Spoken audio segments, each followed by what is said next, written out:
Imagine this from Jonathan's perspective. His dad is the king. And although his dad is he's the king, but yet at the same time David has been anointed as the next king.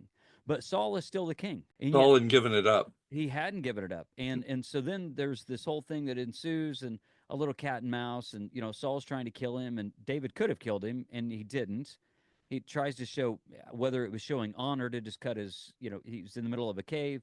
David basically sneaks in and cuts a part of his cloak, his clothing, just To to let say, him hey, know. I could have killed you. Yeah. Whether it's him gloating to say, hey, I could have, or whether it's a moment to say that I honor God. I'm not really sure, because you could actually go you could go either way on that. But what's compelling to me is Jonathan stands with God, and coincidentally at this time David does too. Both are flawed. David's flaws you see throughout the scriptures. They're very plain to see. And yet Jonathan sticks up for David.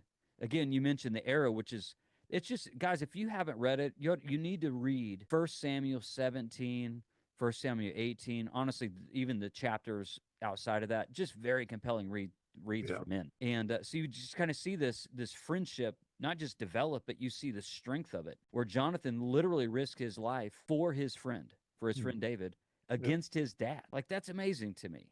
That's the kind of that's the kind of friends I think that we need. We need to have, not only do we need to have recreational friends, but we also need to have resilient friends. People who are just there, like through thick and thin. They're just willing to sacrifice or support you as another man in what you're doing. Yeah, You that know, would be, I'm sorry.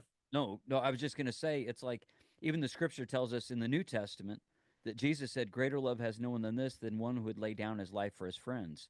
So it's like you see Jesus' words personified in the Old Testament with Jonathan to David. Yeah, I was going to say that's my personal story of Jim Talley and Scott Brinley.